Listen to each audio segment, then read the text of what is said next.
Okay बच्चों, again हम अगला क्वेश्चन करने जा रहे हैं 63। देखिए जरा क्या क्वेश्चन बोल रहा है। 63 क्वेश्चन नंबर बोल रहा है given below are two statements. आपको दो स्टेटमेंट देके रखे हैं। पहला स्टेटमेंट बोल रहा है the boiling point of aldehyde and ketones are higher than hydrocarbon of comparable molecular masses. अब देखो जरा कंपेयर करके बोल रहा है, इसमें बेसिकली बोल रहा है कि एल्डिहाइड लेगा आपका CHO वाला ग्रुप, RCHO ग्रुप मान रहा है, ठीक है, और किसका बोल रहा है, कीटोन्स का बोल रहा है, तो RC डबल बॉन्ड O आपका जनरली बोल रहा है इसमें। और इसमें आपसे पूछ रहा है मॉलिक्यूलर मासेस का कंपैरिजन के बेसिस पे बोल रहा है कि जनरली इनका बॉइलिंग पॉइंट क्या होता है, क्या बोला है, हायर देन हाइड्रोकार्बन, जो कि बिल्कुल गलत है। ध्यान से समझिए क्यों गलत है, क्योंकि इसमें बोला है weak molecular association in aldehyde and ketones due to dipole interaction. So statement 1 is wrong. Statement 1 क्या बेटा आपका गलत है, जबकि स्टेटमेंट 2 क्या बोल रहा है, the boiling point of aldehyde and ketones are lower than alcohol, जो कि बिल्कुल सही है, और ये रीजन है हाइड्रोजन बॉन्डिंग। आगे देखो जरा क्या बोल रहा है, alcohols of similar molecular masses due to absence of hydrogen bonding, और अब्सेंस ऑफ हाइड्रोजन बॉन्डिंग की वजह से होता है, जो कि बिल्कुल करेक्ट है। तो स्टेटमेंट 1 क्या हो गया आपका, रॉन्ग हो गया, जबकि स्टेटमेंट 2 क्या है आपका, करेक्ट है। So correct option is which one is, statement 1 is incorrect and statement 2 is correct। तो ये आपका क्लियर आंसर है। So our next question is given below two statement, one is labeled as assertion, तो assertion region का question है, ठीक है। अब इसमें देखो assertion क्या बोला है, ICL is a more reactive than I2 बोल रहा है। ICL क्या बोल रहा है कि more reactive than I2, बिल्कुल सही बात है। और बोला है reason ICL bond is a weaker than II bond. ICL bond क्या बोला, देखो ICL की बात करूं मैं और मैं बात कर रहा हूं I2 की बात करूं, तो दोनों में कंपैरिजन देखो जरा करते हैं। ICL is a more reactive than किसके, I2 के। अब यहां पे आप देख रहे हैं कि जनरली ICL को मोर रिएक्टिव इसलिए बोल रहा है क्योंकि इसमें आपको दिखेगी पोलैरिटी, क्या दिखेगी, पोलैरिटी दिखेगी, और ये कैसा है, कोवैलेंट नेचर का है, तो जनरली इसमें पोलैरिटी नहीं दिखेगी, तो रिएक्टिव है, बिल्कुल सही बात है। अब इसमें बोला है ICL इज वीकर देन किसके, II बॉन्ड के। अब II बॉन्ड के वीकर क्यों है, अगर पोलैरिटी होगी ओवरऑल तो ऑब्वियसली इसको मैं वीकर कंपोनेंट समझूंगा, तो ये एकदम सही है। तो एसर्शन इसमें जो करेक्ट आंसर आपका दिख रहा है, both A and R correct, and R is a correct explanation of A। तो आपका कौन सा वाला ऑप्शन हो गया, सेकेंड वाला, कोई इशू नहीं है। सो नेक्स्ट क्वेश्चन जो है, मैच लिस्ट 1 एंड लिस्ट 2 को आपको देखना है। लिस्ट 1 में क्या बोल रहा है, प्रोडक्ट आपका देके रखा है form, reaction with carbonyl compound with NH2OH। अब ध्यान से देखिए, अगर आप देखेंगे तो इसमें सबसे पहले देके रखा है साइनोहाइड्रिन। क्या बोला है, साइनोहाइड्रिन।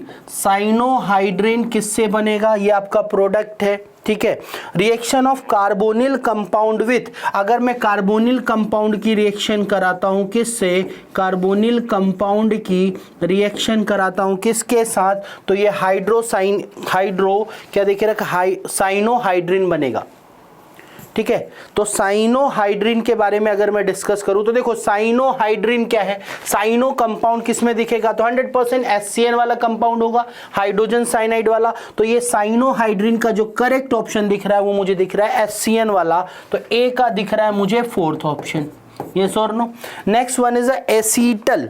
एसीटल की बात कर रहा है, तो एसीटल आपका एल्कोहल वाला कंपाउंड बनाता है जिसमें एल्कोहल से रिएक्शन होती है, तो एसीटल वाला हो गया आपका एल्कोहल, मींस B ऑप्शन जो हो गया वो बेसिकली कौन सा हो गया, थर्ड, एल्कोहल। तीसरा देखेंगे, हमें बोला सिप बेस। अब देखो सिप बेस हमने पढ़ा था, सिप बेस कब बनता है, तो सिप बेस जब किसी बेसिक कंपाउंड के साथ लेंगे, तो हमने अमोनियम की बात की थी, सॉरी अमोनियम बोल रहा हूं, NH2OH की बात की थी, तो NH2OH के साथ आपका बनता है सिप बेस, तो ये एज इट इज याद रखेंगे। तो C वाले का जो करेक्ट ऑप्शन हो गया वो आपका कौन सा वाला हो गया, फर्स्ट, कोई इशू नहीं है। अब देखो ऑक्सीमेट बोल रहा है, ये सॉरी ऑक्साइम बोल रहा है, तो ऑक्साइम के लिए हम देखेंगे, ऑक्साइम के लिए जनरली कौन सा वाला बनेगा, सॉरी सिप बेस के लिए मैंने क्या बोला, RNH2, सॉरी इसमें होगा सिप बेस में RNH2, मींस आपका 1 डिग्री अमाइन के साथ ये क्या बनाएगा, तो सॉरी इसमें करेक्शन कर लेंगे, 1 डिग्री अमाइन के साथ क्या बनाएगा, 1 डिग्री अमाइन के साथ बनाएगा ये आपका सिप बेस, ये एज इट इज याद रखेंगे, NCERT बेस क्वेश्चन है।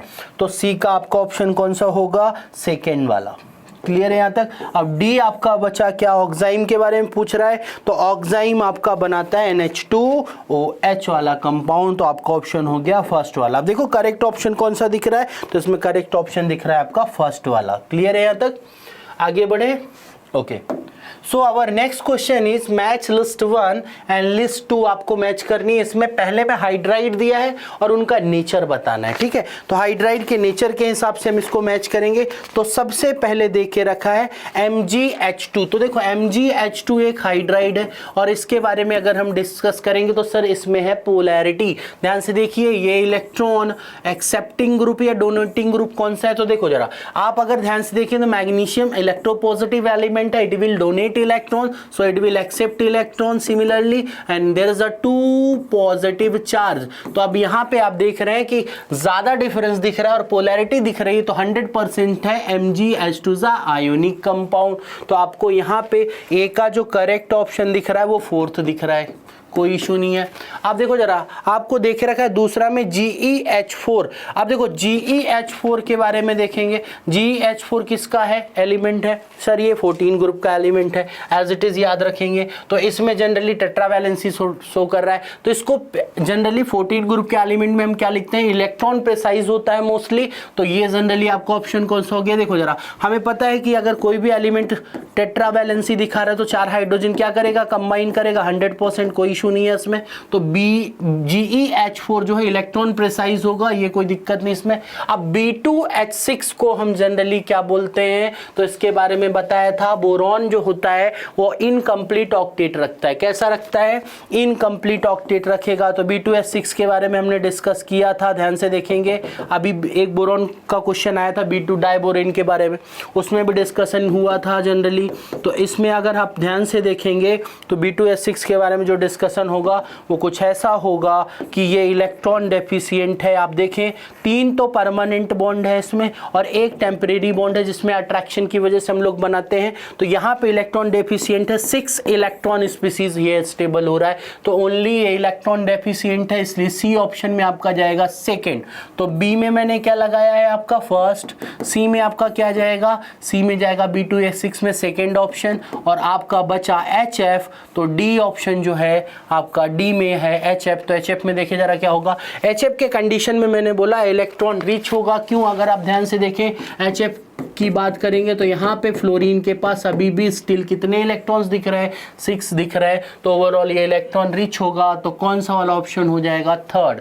तो यहाँ से 66 में डी का हो जाएगा थर्ड ऑप्शन। तो आपको करेक्ट ऑप्शन कौन सा दिख रहा है यहाँ पे थर्ड में, तो यहाँ पे आपको फर्स्ट आप देखेंगे तो सेकेंड ऑप्शन आपका क्या है, बिल्कुल करेक्ट है इसके हिसाब से। क्लियर है, चलिए आप देखिए जरा गैलोडियम के गैडोलीनियम जो है वो जनरली एफ ब्लॉक का एलिमेंट है, और इसका इलेक्ट्रॉनिक कन्फिग्रेशन अगर मैं देखूंगा तो इलेक्ट्रॉनिक कन्फिग्रेशन इसका 4f7 5d1 और 6s2 है।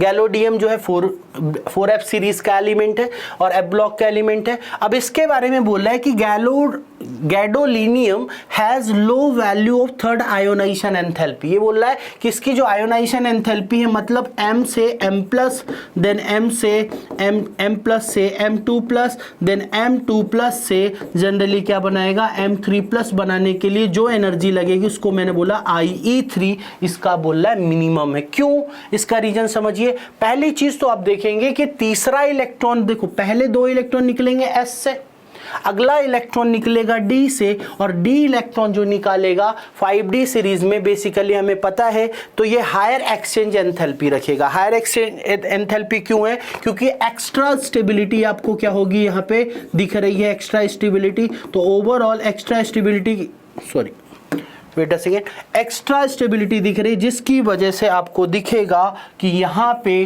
यहाँ पे ये क्या रखेगा सर, हायर एक्सचेंज एंथैल्पी रखेगा। So correct option is third. Clear है यहाँ तक। अब नेक्स्ट क्वेश्चन इज, अब देखो ये डायरेक्ट क्वेश्चन आ गया, इसमें याद रखिएगा डायरेक्ट क्वेश्चन क्या बोला है, कोगुलेशन से पूछ रहा है आपका। तो कोगुलेशन देखिए जरा क्या बोला है, पहला statement, in the coagulation of negative salt कि अगर आप निगेटिव सॉल्ट का कोagulation करते हैं तो फ्लक्चुएटिंग पावर जो होती है वो आपके 3 आयंस की दे के रखी। किसके किसकी सर? एल्यूमिनियम की है, बेरिलियम 2+ की है, Na+ की। अब देखो जरा, ये जो पावर होता है फ्लक्चुएटिंग पावर जो होता है या कोagulation ऑफ निगेटिव सॉल्ट में, वो डायरेक्टली प्रोपोर्शनल होता है चार्ज के। तो यहाँ पे अपन लिख सकते हैं फ्लक्चुएटिंग पावर जो है वो डायरेक्टली प्रोपोर्शनल है किसके सर? चार्ज के। तो जिसका चार्ज ज्यादा होगा उसका क्या होगा? फ्लक्चुएटिंग पावर सबसे ज्यादा होगा। तो स्टेटमेंट 1 बिल्कुल सही है, आप देख सकते हैं, क्योंकि एल्यूमिनियम 3+ है, फिर बेरिलियम 2+ है, देन Na+ है। तो इस कंडीशन में आपका कौन सा वाला होगा? ये स्टेटमेंट क्या है? एकदम बिल्कुल करेक्ट है, कोई दिक्कत नहीं है। अब सेकेंड स्टेटमेंट क्या बोल रहा है? इन कोagulation ऑफ पॉजिटिव सॉल्ट, कि पॉजिटिव सॉल्ट का अगर आप कोagulation करते हैं तो fluctuating power of 3 given salts in order क्या होगा? अब ध्यान से देखें, इसमें अगर आप चार्ज देखेंगे तो Na पे -1 है, और इस पे है जनरली -2 है, और इस पे कितना है? -3। PO4 है ना, फॉस्फेट बोल रहा है, तो -3। और यहाँ पे चार्ज भी आप देखो कैटायन पे, मतलब इस पे 1 ओवरऑल, इस पे 2 और इस पे 3 है। तो ये तो अपोजिट जा रहा है ना। और मैंने क्या बोला? फ्लक्चुएटिंग पावर क्या होता है? डायरेक्टली प्रोपोर्शनल होता है, पॉजिटिव सॉल्ट भी चाहे हो तो उस कंडीशन में डायरेक्टली प्रोपोर्शनल होता है किसके? चार्ज के। मीन्स यहाँ पे आपका जो स्टेटमेंट 2 है वो है इनकरेक्ट। बच्चा क्या है? Incorrect. So correct option is 1, statement 1 is correct and statement 2 is incorrect। तो यहां पे कौन सा ऑप्शन दिख रहा है? 4th। बिल्कुल सही बोल रहा हूं, हाँ 4th ऑप्शन है, कोई इशू नहीं है। अब नेक्स्ट क्वेश्चन इज, बोला है इन्होंने कि मैच लिस्ट 1 एंड लिस्ट 2। अब देखो मैच वाला क्वेश्चन, इसको हम कैसे करेंगे?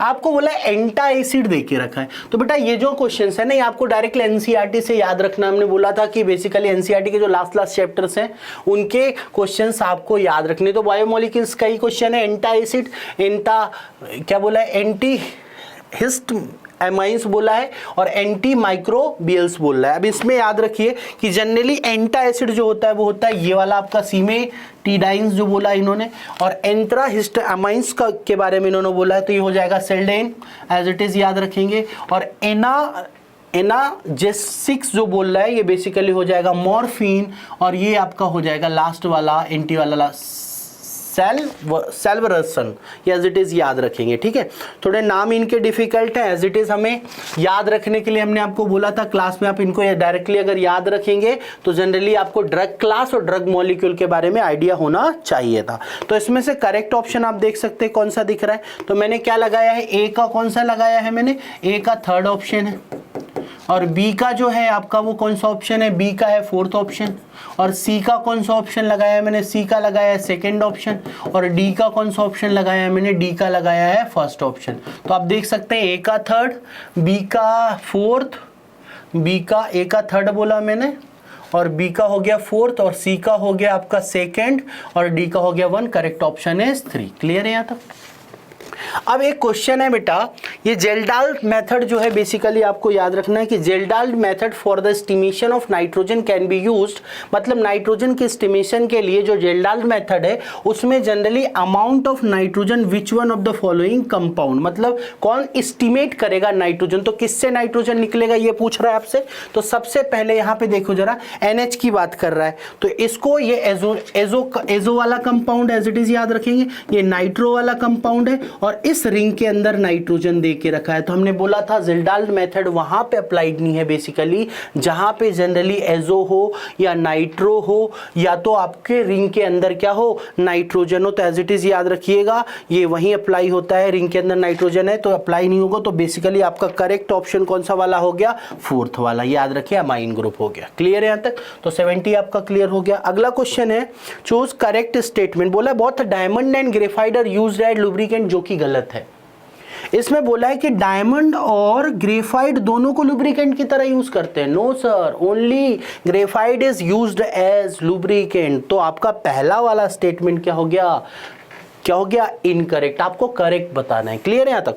अगला क्वेश्चन है diamond and graphite have 2 dimensional network, बोला है डायमंड एंड ग्रेफाइट का जो होता है वो 2 डायमेंशनल नेटवर्क होता है, तो ये वाला भी क्या है, गलत है भाई, 3 डायमेंशनल स्ट्रक्चर रखता है। ठीक है, ये एज इट इज याद रखेंगे। अगला है diamond is covalent and graphite is ionic, बोला है डायमंड इज क्या है आपका, diamond is covalent and graphite is क्या बोला है, आयनिक, तो बिल्कुल गलत बात है। ठीक है, एज इट इज याद रखेंगे, दोनों कोवेलेंट मॉलिक्यूल है। नेक्स्ट वाला पूछा है diamond is sp3 hybridise and क्या बोला है, डायमंड इज sp3 हाइब्रिडाइज, और पूछ रहा है आपसे ग्रेफाइट इज sp2 हाइब्रिडाइज। अब देखो डायमंड के बारे में अगर हम डिस्कस कर रहे हैं तो डायमंड तो एज इट इज याद रखना, लेकिन ग्रेफाइट होता है कैसा आपका, एरोमेटिक कंपाउंड। कैसा होता है, एरोमेटिक, और एरोमेटिक होगा तो इस कंडीशन में sp2 हाइब्रिडाइजेशन रखेगा, तो आपका करेक्ट ऑप्शन कौन सा वाला है, 4th वाला। क्लियर है, तो ये सब ऑप्शन क्या हो गए, गलत। Diamond is covalent, graphite is ionic, गलत बात है, ये भी कोवेलेंट होता है। डायमंड ग्रेफाइट 2 डायमेंशनल स्ट्रक्चर, गलत है, ये भी 3 डायमेंशनल स्ट्रक्चर रखता है। क्लियर है यहाँ तक। अब देखो अगला क्वेश्चन बोला है the IUPAC name of complex, आपको कॉम्प्लेक्स दे के रखा है, दिख नहीं रहा, मैं एक बार ड्रॉ यहाँ पे ड्रॉ करके दिखाता हूँ। देखिए जरा, कॉम्प्लेक्स आपका दे के रखा है, फॉर्मूला है इसका AgH2O होल ट्वाइस बोला है इन्होंने, और आपका दूसरा इसका निगेटिव पार्ट दे के रखा है AgCN होल ट्वाइस दे के रखा है। अब इस कॉम्प्लेक्स का आपको नॉमेनक्लेचर करना है। देखिए जरा, तो 2 पार्ट है इसमें, एक पॉजिटिव पार्ट बोलते हैं, या पार्ट 1 बोल दो इसको, या पार्ट 2 बोल दो, इनका नाम जैसे नॉमेनक्लेचर कैसे करेंगे। तो इसमें देखिए जरा, इसमें यहाँ पे एक्वा वाला पार्ट दिख रहा है, क्योंकि वाटर को हम एक्वा बोलते हैं, और इसको बोलते हैं जनरली साइनाइडो। क्या बोलते हैं, साइनाइडो। तो अब इसमें दोनों का अगर ऑक्सीडेशन नंबर हम लोग निकालते हैं तो ध्यान से देखिए, दोनों को अगर हम निकालेंगे तो ये जनरली कौन सा ऑप्शन दिख रहा है, इसमें डाई एक्वा दिख रहा है मुझे, 2H2O दिख रहा है, तो डाई एक्वा सिल्वर कितना ऑक्सीडेशन स्टेट दिखा रहा है, तो डाई एक्वा सिल्वर फर्स्ट, ये इसका ऑक्सीडेशन स्टेट हो गया। और डाई साइनाइडो और हो जाएगा आपका क्या, अर्जेंटेट, और इसमें ऑक्सीडेशन स्टेट Ag का कितना देखे रखा है सर, ये भी होगा फर्स्ट वाला। क्लियर है यहाँ तक। अब देखो जरा कौन सा वाला ऑप्शन दिख रहा है, कैसे किया मैंने पहले एक बार बता देता हूँ। डाई एक्वा इसलिए बोल रहा हूँ क्योंकि IUPAC के अकॉर्डिंग CN जो है वो बाद में आएगा, ठीक है, एक्वा वाला ग्रुप पहले आएगा। तो इसमें कितने देके रखे हैं एक्वा वाले ग्रुप सर, 2 देके रखे हैं। तो डाई एक्वा सिल्वर की ऑक्सीडेशन स्टेट इसमें दिख रही है 1, और यहाँ भी सिल्वर की ऑक्सीडेशन स्टेट दिख रही है 1। क्लियर है यहाँ तक। और डाई साइनाइडो क्योंकि 2 देके रखे हैं, तो पहले मैंने किया पहले वाले पार्ट का IUPAC नोमेनक्लेचर, देन सेकंड वाले का। क्लियर है यहाँ तक। और अर्जेंटेट बोलता हूं मैं Ag को, क्योंकि यहाँ पे इसकी ऑक्सीडेशन स्टेट कितनी है 1। अर्जेंटेट एज इट इज याद रखिएगा, 8 तब लगाते हैं जब मिनिमम ऑक्सीडेशन स्टेट पे हो। क्लियर है यहाँ तक। अब नेक्स्ट क्वेश्चन देखते हैं 71 के बाद। इसमें बोला है which of the following PV curve represent maximum work done.